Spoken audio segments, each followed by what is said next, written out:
Hi guys, welcome back to my channel. So guys, andito kami sa Malasiki, Pangasinan. So ngayon guys, ito yung bubungan namin. So bale yan guys, ito yung bubungan namin. Ang gagamit namin pinaka-poste, bale gagamitan namin siya ng tubo. Ayan, bale binutasan namin tapos sisementohin. Ayan, bale ang lalim yan nasa 60 cm. So medyo malalim siya. So kailangan natin na matibay. So ang ginamit natin pang poste, bale distress na tubo, schedule 40. So makapal sa yan guys. So lalagyan namin siya ng mga brace para kapitan ng simento. Ayan, naganding natin. Ayan, nilalagyan na natin ng angle bar kesa gumamit pa kami ng 10 mm angle bar na 1.5 by 1/4 yung ginagamit natin.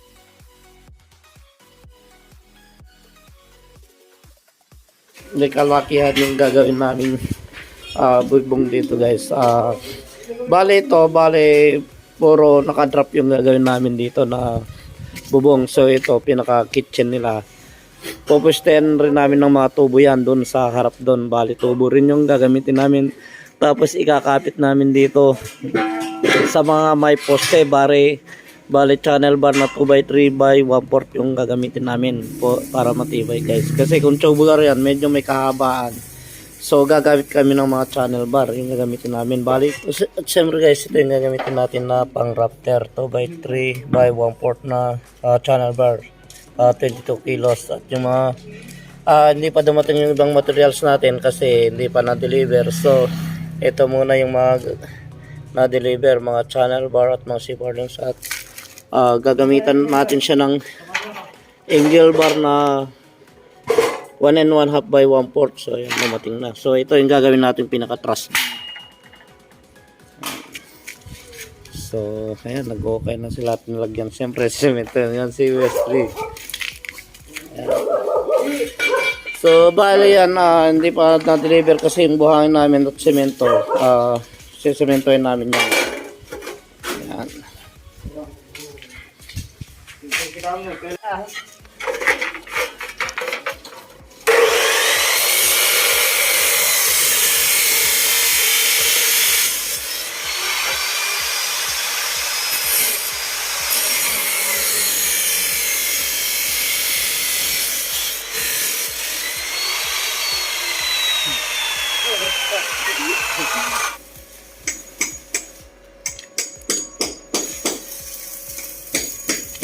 So ganyan lang ang pag-layout guys ng mga poste. Kailangan siyempre na kailangan nakadiretso yan, nakanibil, nakahulog. So kahit lagyan nyo ng talse, ayan, lagyan nyo ng talse diretso.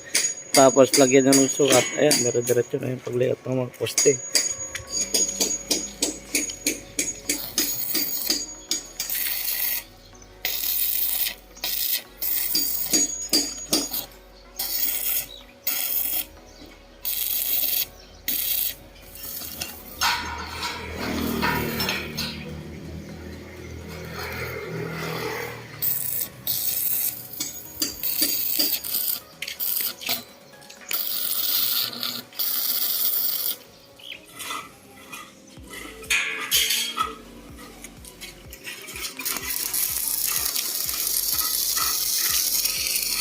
Yung guys, yung lalagyan natin sa mga pagitan, pinaka-truss beam niya.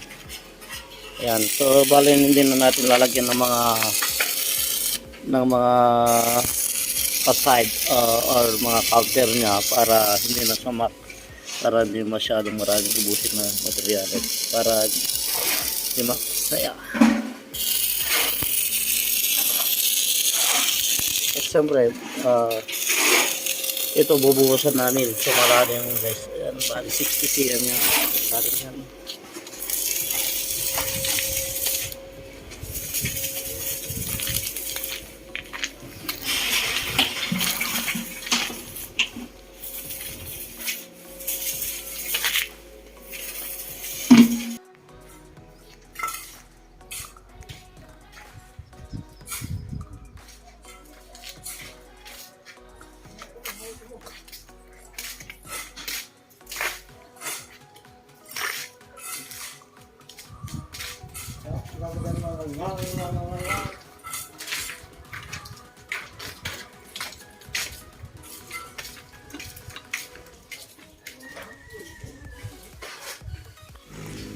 Ayun guys, na-assemble na rin natin yung sa palikod na Raptor. Bali ito gagamitin namin sa may kitchen. Ayan.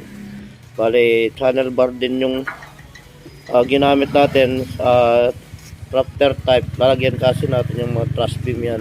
So dumating na rin kahapon pala yung C-par lens natin na 2x3 by 1.5. Ayan guys, medyo hindi sabay-sabay yung pagde-deliver na nila ng materials. So medyo bis na minsan yung trabaho namin na delay. Ayan. So bali pininturahan na rin natin siya ng mga epoxy gray primer. Ang presyo nito pala guys dito sa may Malisiki, Pangasinan, bali 700 mahigit ang C-par lens na nila dito na 2x3 by 1.5. So medyo may kamahalan dito guys. Ayan. So bali magdudugtong na tayo ng mga C-par lens kasi medyo may kahabaan yan guys. Bali 3 dugtong yan. Medyo may kahabaan. So magdudugtong tayo. Yung mga ibang kasama natin maglalagay pa rin sila ng mga tubo. Yung mga natin yan, depress na schedule 40. Yan. At siyempre may truss din yan. At channel bar yung ginamit natin na Raptor. So ayan, sa mga pader binutasan rin natin. Iba yung nilagay natin naglagay pa tayo ng channel bar na pagpapatukan ng mga Raptor natin. Ayan, tapos isisemento natin yung mga Raptor. So matibay yan. At siyempre isisementohin natin yan.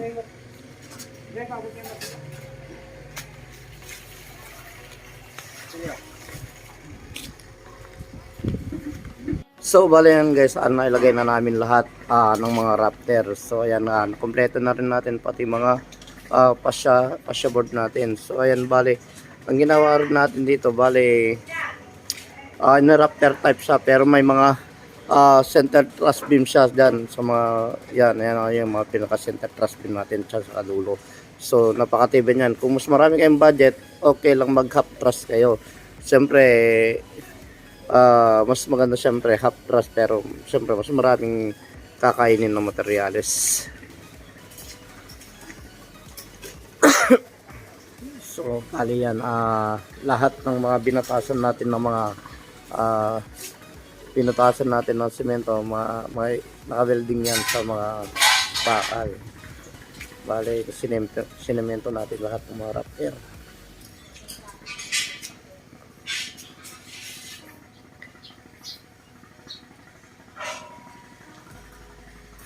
Ito may kalakihan to guys. Bali extension lamang ito siguro, kitchen siguro ito. Bali extension, pero pwede siyang gawin, gumawa ng kwarto sa gawin dyan. Bali pwedeng kasintahan. So ang sukat pala nito ay 8.9 meters. So napakalaki. Extension lang ito guys.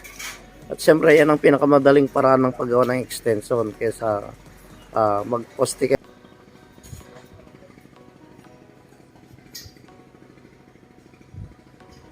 Ayun kasi yung mga span na yan, pwede nyong asintahan yan ng mga hollow block. So pwedeng maglagay ng mga kwarto dyan. Ayan, kung gusto nyo mga division. So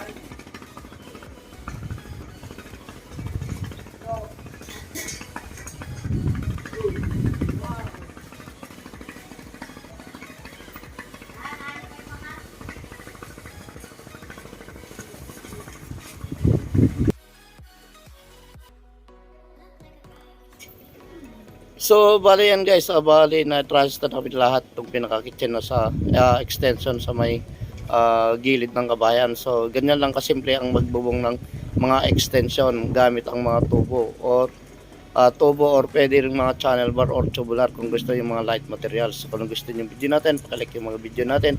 Pindutin nyo rin ang notification bell para ma-update kayo sa mga video natin at pakisubscribe na rin. Maraming salamat guys.